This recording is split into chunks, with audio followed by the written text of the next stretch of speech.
Good afternoon and welcome to the Adolescent Development Explained webinar number 1, Becoming an Adult. Hello, I'm Dr. Diane Foley, the Deputy Assistant Secretary for Population Affairs in the Health and Human Services Office of the Assistant Secretary for Health. I'd like to welcome you to today's webinar. This webinar is the first in a series of 3 webinars that reviews changes that are normal and necessary in adolescence, different ways that adolescents experience these changes, and how caring adults can support healthy development. This first webinar focuses on physical and cognitive changes that occur during adolescence.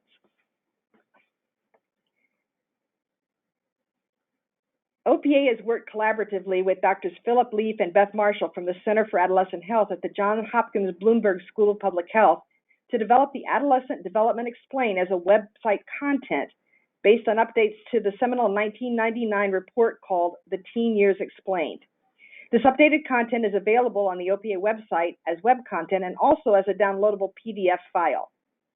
We're very pleased to now bring some of that content as a webinar series that you can watch and share with your colleagues. Please note that these webinars are not exhaustive. There's much more rich content on the website. Let's get started with a question for all of you.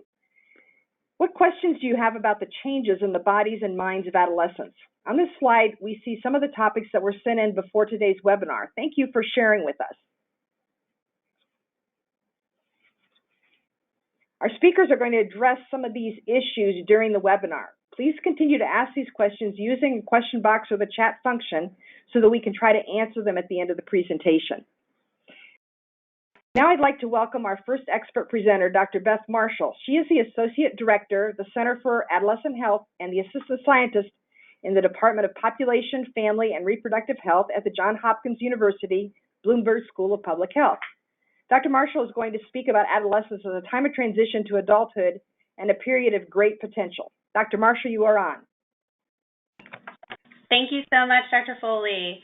So adolescence is a fascinating developmental stage that spans from about 10 years to 24 years of age when children transition to adolescence to adulthood in several different developmental areas. The time span starts a little earlier and ends much later than folks traditionally thought of the teen years. But the work of so many practitioners, researchers, and neuroscientists have shifted how we understand this time of transition. Much of what we traditionally saw written about adolescents, unlike the guide that Dr. Foley just talked about, was really about their problems and how that adults could fix them. And then decades ago, there was a movement that pushed to redefine the way we thought about young people and how we design programs and contexts for them. And instead of talking about young people as walking negative risk behaviors, we talked about and built programming around and started measuring their assets. So we focused on the potential of adolescence instead of the peril. Then the past 2 decades of neuroscience backed that up by showing that adolescence is really a time of rapid growth of brain cells, and that in adolescence, the brain has more plasticity than the periods just before or after adolescence. And while we still see portrayals of negative sides of adolescence, in truth, most young people are succeeding in school and attached to their families, and they emerge on the other side of adolescence without serious problems, substance abuse, or interpersonal violence. But young people do experience intense emotions during adolescence, which I think is where some of the portrayal of angst comes from. And that's really a consequence of brain development. But the adolescent years are about development and not angst and confusion. Young people are growing physically and their worlds are expanding, both in their spheres of influence and the context they're developing within, and in their abilities to absorb and process all of those contexts and then eventually to thrive in them. So we'll talk today about young people's development, but it is really important to remember that young people develop positive attributes through learning and experience, and that parents and larger community plays a fundamental and essential role in helping young people move successfully into adulthood. Positive youth development is a research and practice-based framework that allows us to understand that development is best promoted by creating opportunities to develop a core set of assets, which are often termed the 5 C's. Competence, confidence, connection, caring, and character. And adolescents develop these assets when they experience them in their own lives. So a young person learns that they're good at something when they're given the opportunity to try new things and practice those things. And they learn to be caring by being cared for themselves. Can we go to the next slide? So today we're going to focus on physical and cognitive development, but these 5 areas of adolescent development, physical, cognitive, emotional, social, and morals and values, they overlap and they influence each other. For example, changes in the brain and the way it functions support changes in how a young person interacts socially with their parents, with their peers, and even with romantic interests. Normal, healthy adolescent development is uneven, and when we look across these 5 areas, it can often be really out of sync. So during this time of growth, what you see may not be what you get. That's because adolescent development is happening on all these different tracks at the same time, but at different rates. So some of what's happening is visible, and some of it is invisible and not in sync with what you see physically. So, for instance, a teen who physically looks like an adult might still be struggling with adult-like thinking, or a teen who looks very young might be very mature cognitively. It would be difficult for most people to distinguish based on physical traits my 14-year-old daughter and my 20-year-old niece, but they're in very different places with their cognitive and their social and emotional development, which is why we have age-based restrictions in place. Could my 14-year-old physically operate a motor vehicle? Probably. Would that be safe? Probably not. So young people and their brains are basically under construction throughout adolescence, but that's not meant to stereotype or belittle young people in any way. Part of the reasons that teenagers don't act or think like adults is because their physical structures, including their brains, are different, and they function differently. And they don't have defective adult brains, they have adolescent brains that are really well adapted to transition them from childhood to adulthood. I'm going to turn it back to Dr. Foley so she can introduce Dr. Ammerman.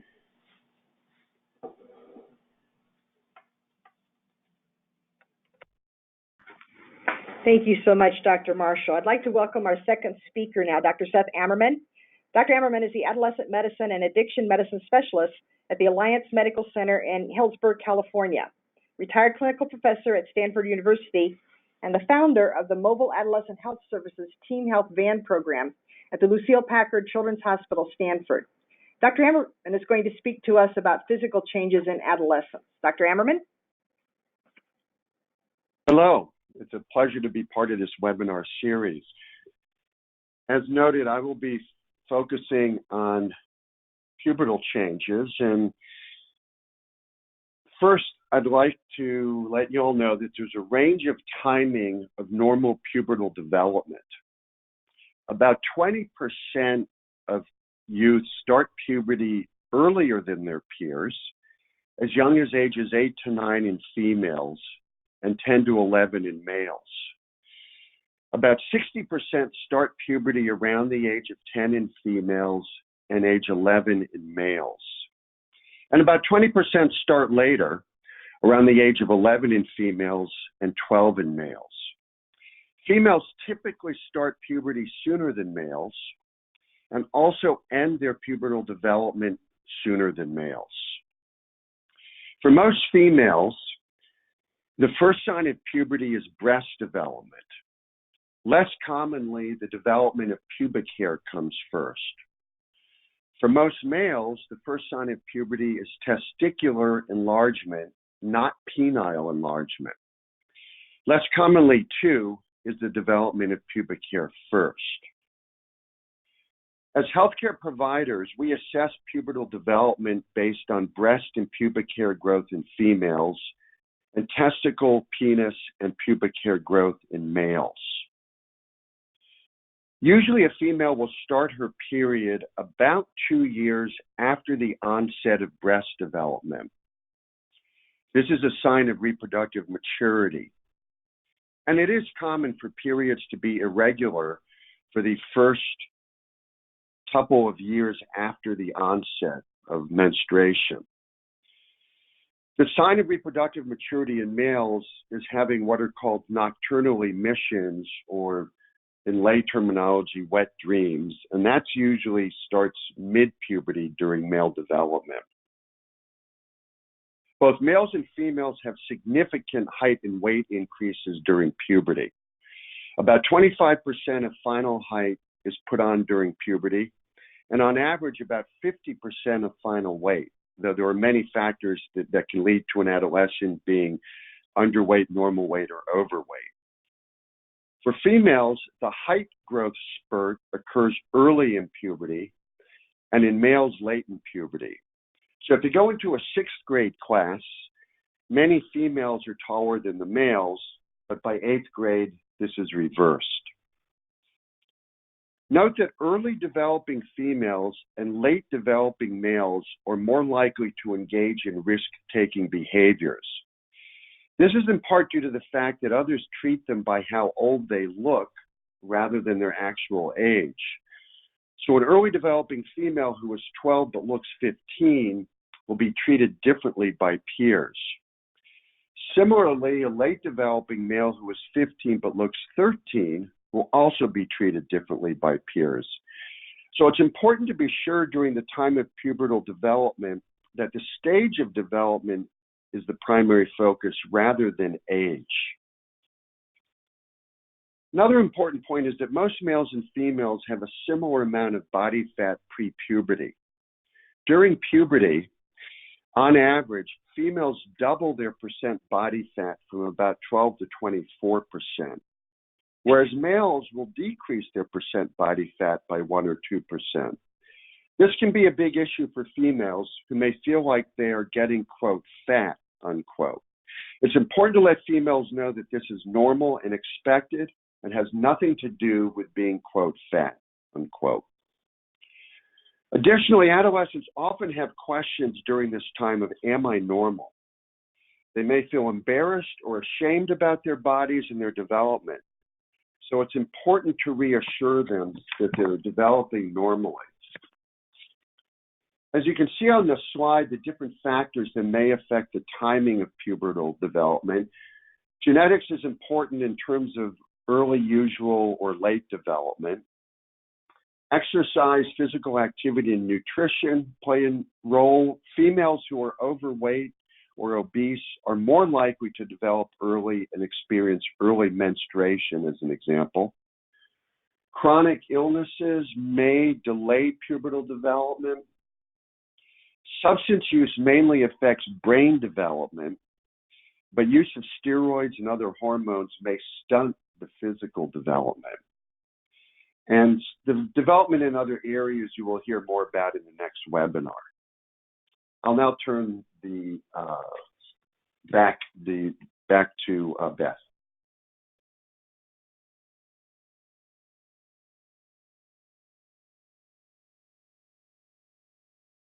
Thank you. So I'm going to focus a little bit on brain functions and cognitive development. And if we were sitting in a classroom together, I would ask you to rank impulse control, creating a plan, foreseeing and weighing possible outcomes of behavior, risk calculation, simultaneously considering multiple streams of information, and problem solving in terms of what you think is most important for adolescents. And you would be very frustrated because they are all important cognitive functions and they all develop during adolescence. Young people don't just wake up one day with a fully functioning adult brain. There is this period of rapid growth of brain cells in early adolescence, and then throughout adolescence, we see that this overgrowth is pruned back, which enables the brain to work more efficiently and strengthens the connections and pathways that are more frequently used.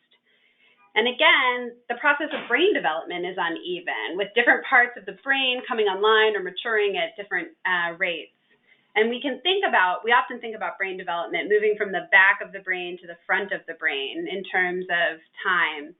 And in the middle of the brain is the limbic system, which is associated with long-term memory and behavior and motivation. But what's really important for adolescents is it is the part of the brain that processes rewards, and it's associated with feeling pleasure. And the last part of the brain to fully develop is the front, the prefrontal cortex part of the frontal lobe, which is responsible for all the tasks that I wanted you to rank. This is sometimes called the CEO of the brain, and it's the part that helps us understand the difference between appropriate and inappropriate behavior and adjust our own behavior accordingly. And it's also the part that allows us to have more empathy for others and insights into our own behavior. So these structural changes that are happening in the brain itself are termed brain development, and then the changes then open the door for changes in the way we think and how the brain is used, which we term cognitive development.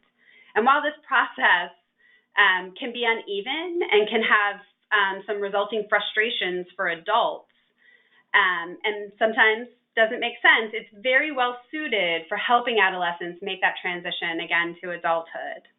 So during the process of maturation, adolescent cognitive development occurs along these 4 dimensions that you see on the slide. So advanced reasoning skills. Unlike younger children, adolescents begin to think about multiple options and possibilities, and they can consider questions that are not concrete and not right in front of them. So they start to think about all of the hypothetical what ifs.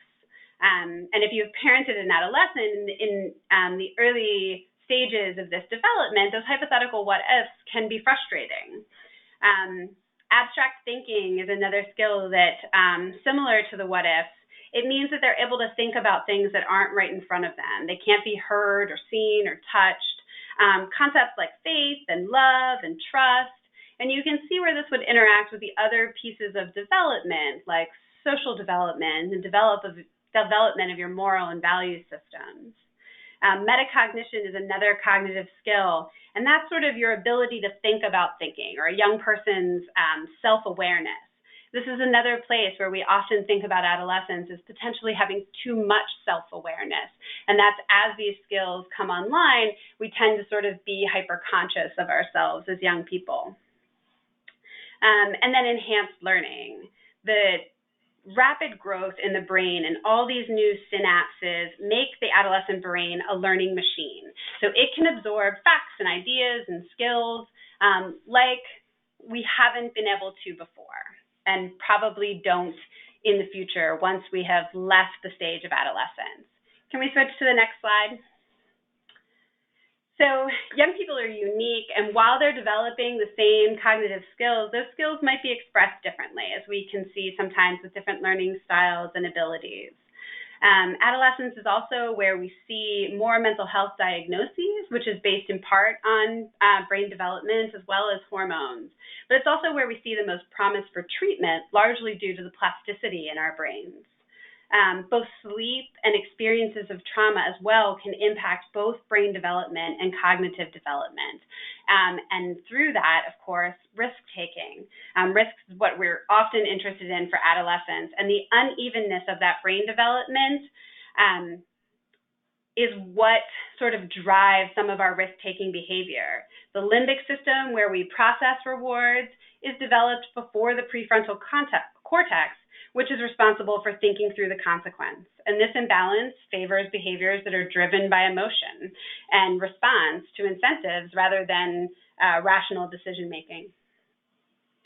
Adolescents and adults are similarly responsive to potential rewards, but adolescents have less control over the urge to seek them. But that gap closes over time, which is why you would often do things in adolescence that you might not ever consider doing as adults.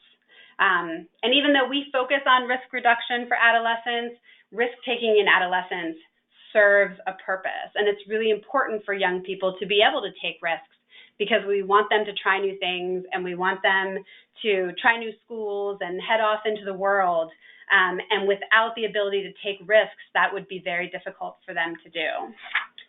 I'm going to turn it back over to Dr. Ammerman.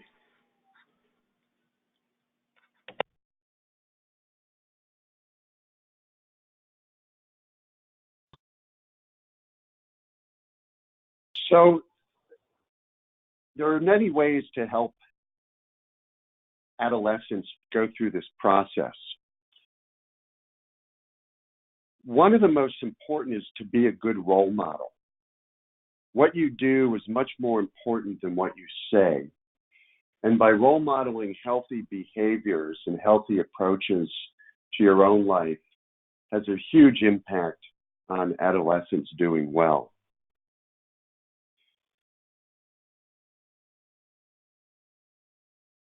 On this slide here, let me first say that some other good do's are to spend time with your adolescent on a regular basis and without distractions.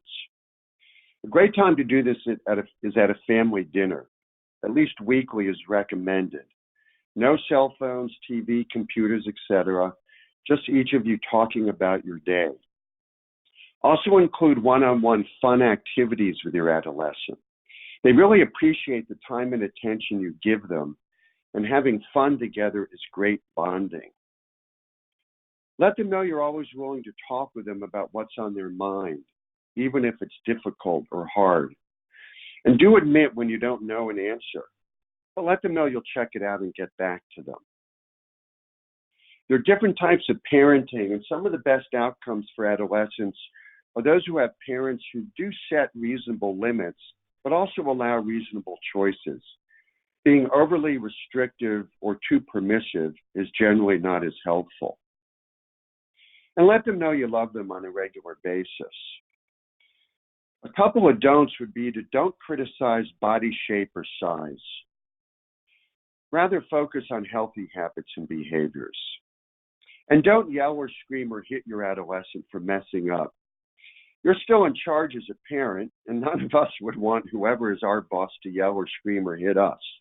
It's best to stay calm, explore the situation, and make plans so it won't happen again. Back to the slides here. Let them know what they're going through is normal. Encourage them to have a positive view of their bodies. Encourage healthy habits. We know that drug use can alter normal brain development, and that the younger an adolescent starts using, or the more heavily they use, the more likely they will have problems with cognition and other brain development issues. Help them eat well, again, role modeling their behaviors. Next slide.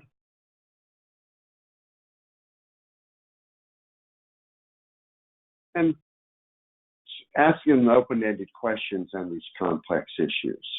Help them consider the consequences of their actions. Seek out opportunities for them to engage as learners. Adolescents can often do well in community service or volunteering for something they enjoy and like. It's a great learning model.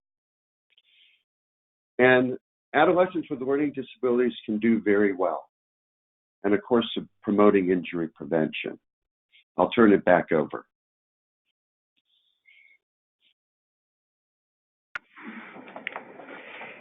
Thank you, Dr. Ammerman and Dr. Marshall, for this. And now we have some questions that have come in from the audience, as well as some other questions that we would like you to discuss in the time that we have left here. First of all, Dr. Ammerman, what environmental stressors affect physical development? There are a number of environmental stressors that can affect physical development. Certainly, nutrition is important. Healthy nutrition helps promote normal development. Poor nutrition can adversely affect development.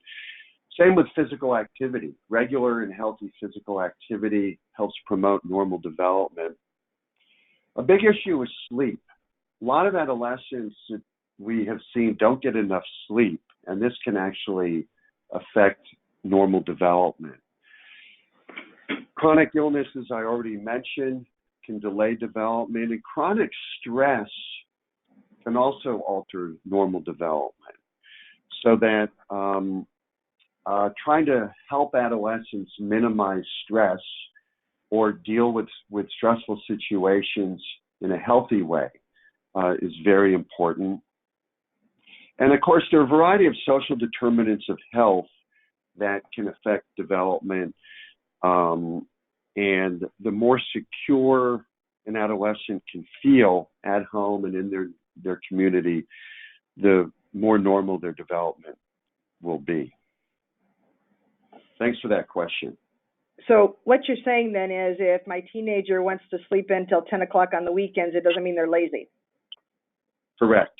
Necessarily, right? Correct. Most adolescents actually need around 8 or 9 hours of sleep a night, and they often don't get that amount of sleep. And there's actually an effort going on now to try to get later starts of school in the mornings so that adolescents can actually sleep in a little more. Thank you so much. Dr. Marshall, question for you. There's been a lot of information recently and even a recent Surgeon General's update about this, but what are your thoughts as far as how marijuana use actually can affect adolescent brain development? Yeah, there's definitely a lot of interest in that question, especially as we move to seeing more states legalize marijuana.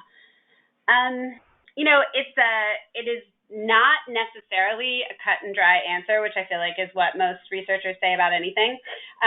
But there are certainly studies that have shown both structural and functional changes, particularly in adolescents who are heavy users of marijuana. They have had damage to the white matter in their brain, which really helps for the efficiency in the brain. So for us to be able to make more rapid decisions, that tends to be more difficult for those, particularly who began smoking at younger ages. But then there are also studies that have not shown any functional or structural changes in the brains and have suggested that potentially other studies haven't controlled for the impact of alcohol. So it's not necessarily cut and dry, but like we said, we were talking about brain development. Adolescence is a critical period of brain development.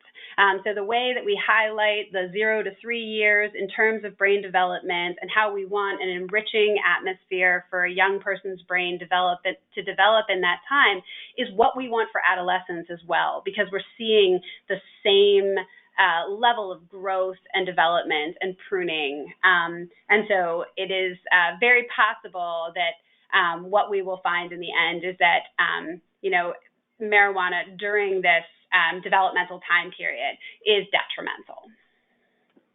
And do you think that there are different, all of the different substances that can be used have an effect, or do you think that there are some that show worse effect than others?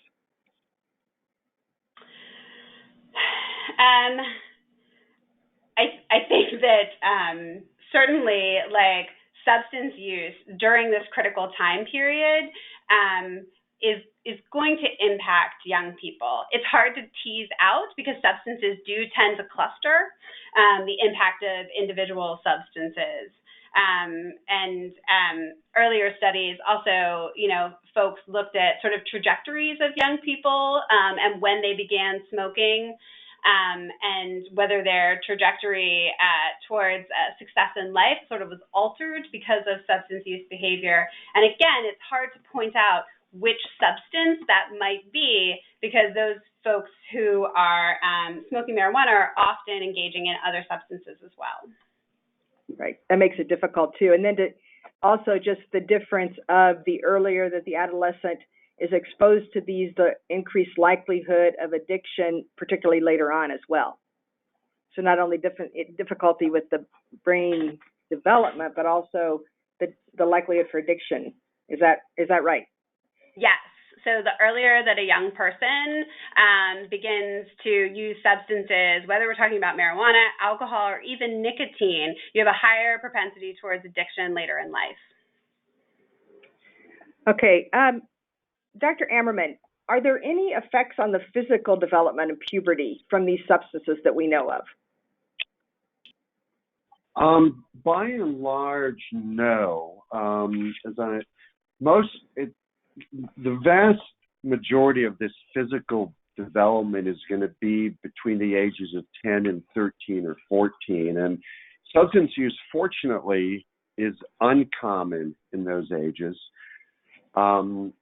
The main issue is going to be brain development. being affected. Now there is use of steroids and other similar medications that sometimes middle school adolescents may use because they think it's going to be good for their bodies or make them stronger, fitter, and so on. And there is some evidence actually that use of those substances can stunt physical development. But in general, with the substances we've been talking about, there's not much evidence that it would affect normal physical development. Okay, thank you. We had someone write in and ask whether we know, do we have any studies looking at vaping and how that might affect adolescent development, or is that practice too new for us to really get a handle on those kinds of studies? This can be for either one of you. So I think it's a question. Go ahead, Beth. Go ahead. So sorry, I'll say my 2 cents and then I'll pass it over to you. It's a great question, and like I said, I have a 14-year-old, and we just had a very long conversation about vaping over the weekend, particularly making this point that it's a new phenomenon. We don't necessarily have all the information that we need in terms of determining long-term effects. We're clearly seeing in the news right now that there are some serious health consequences, and that may be due to other chemicals that are mixed in with the vaping. And we've also seen that it's become very attractive to young people. So we're seeing a larger proportion. I work here in Baltimore City. We generally have lower rates of tobacco use among adolescents, but we're seeing much higher rates of e-cigarette use because the flavor combinations are sort of targeted towards young people. And so while research-wise the jury is still out, I will tell you that the conversation I had with my adolescent is the jury may still be out from a research perspective, but this is something that we can clearly see is causing harm to young people immediately. I would agree completely, and the content of nicotine in certain vape products is actually higher than traditional cigarettes. And again, for adolescents who are using during this developmental period, they're much more likely to become addicted to nicotine using at this point. And it's such a new phenomenon, we just don't really have any long-term studies to look at the potential adverse consequences, but it's likely to be a major problem. And as Beth mentioned, the recent publicity with over 450 patients developing severe lung disease tied to vaping. Some of them were vaping nicotine, some marijuana, and some both. And there have been at least 5 deaths. And so this is a real serious problem. Thank you, both of you. This one is directed to Dr. Ammerman. Sometimes teen behavior seems irrational to adults. It can be difficult for adults to know how to best support them. What advice do you have for parents and caretakers? How should they respond when they're seeing this seemingly irrational behavior from their teens?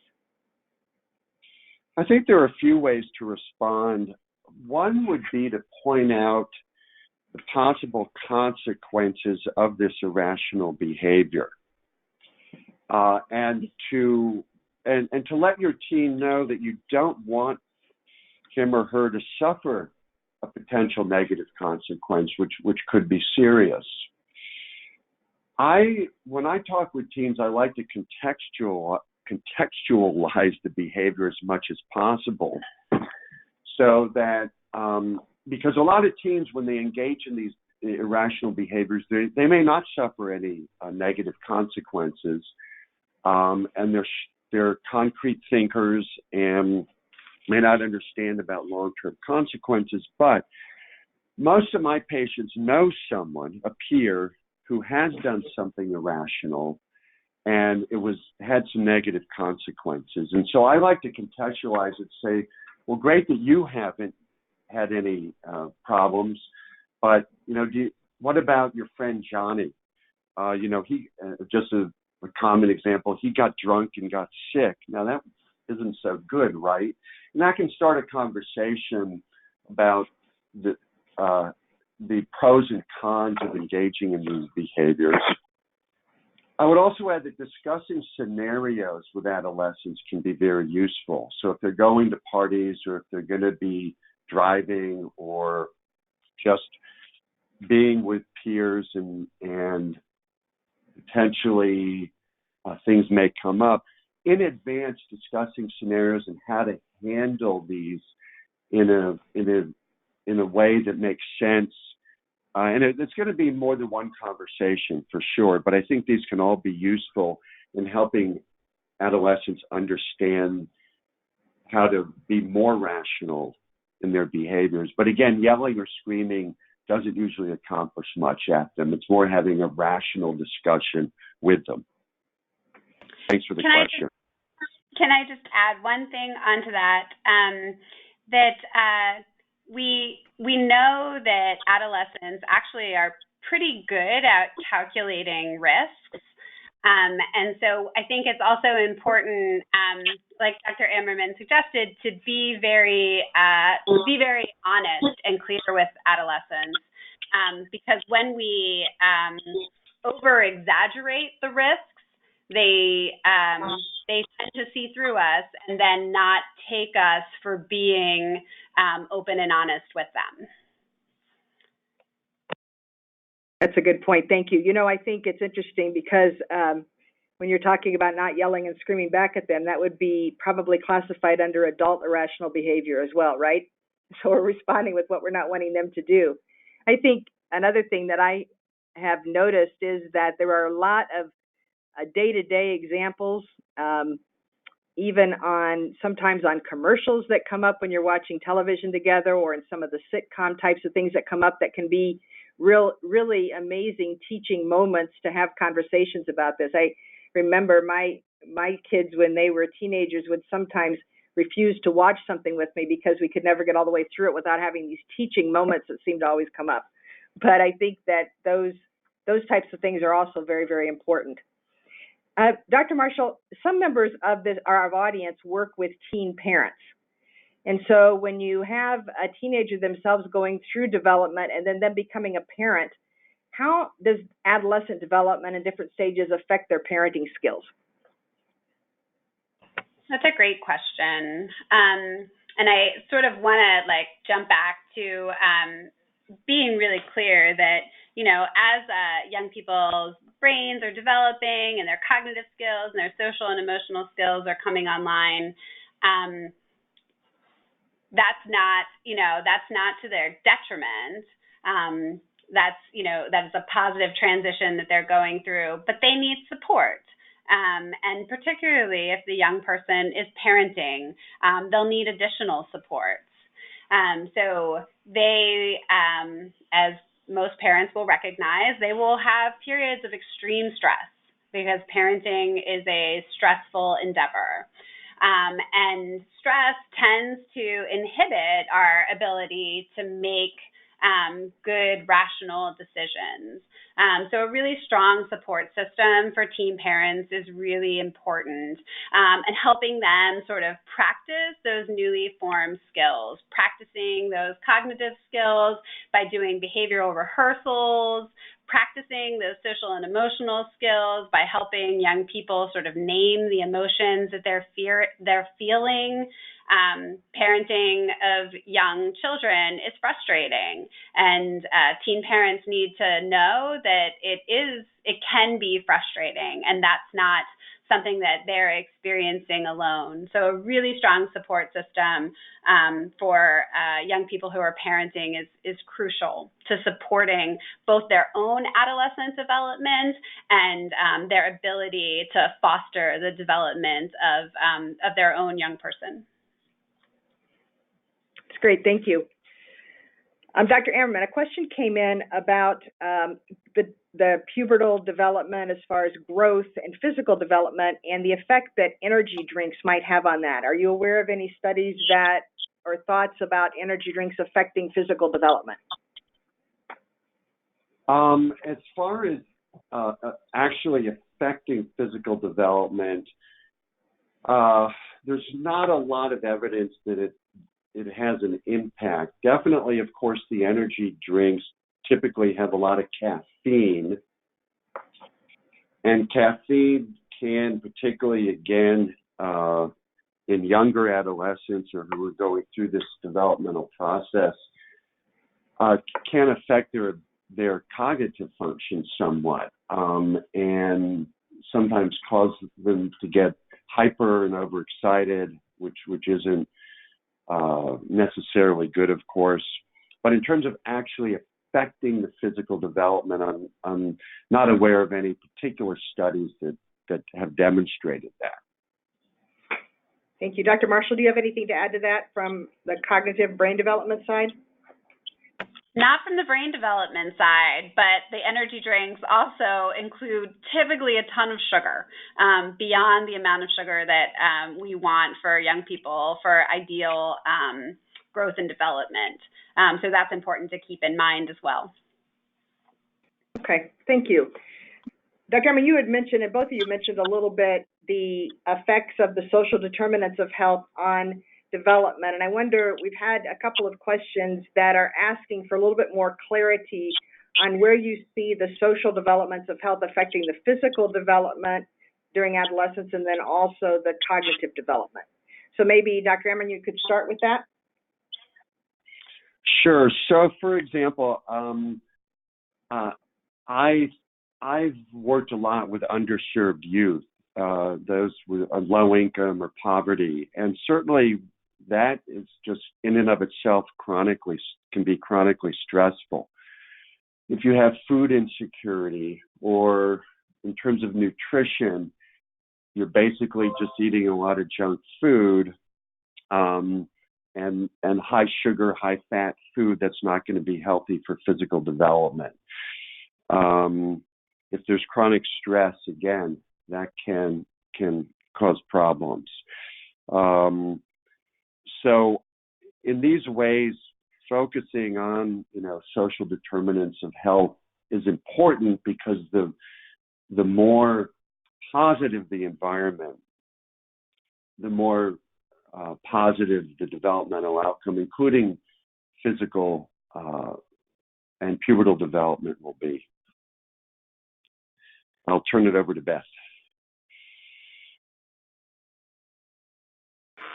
I think in terms of the social determinants of health, right, we know that growing up in poverty tends to have an impact both on health and educational outcomes. I think that, from my work, the place where we really focus is on the impact of trauma, and how trauma tends to impact both the brain development, so the actual structures. Young people who are subject to childhood trauma tend to have a smaller brain size overall. And then we also see changes in cognitive functions, right? So we see deficits in terms of attention and focus. And that's where we then start to see some impacts on educational success. So I think, social determinants are hard to tease out individually, but certainly, have an impact on young people's growth and development. Great, thank you. Well, that's all the time we have for today with questions. I want to especially thank Drs. Ammerman and Marshall for sharing your expert insights and answers to questions, and thank you to all of you for joining us. And a reminder again, this is one of 3 webinars that we'll be developing, and you will receive information before the next one. So thank you again, and have a great afternoon. Thank you all.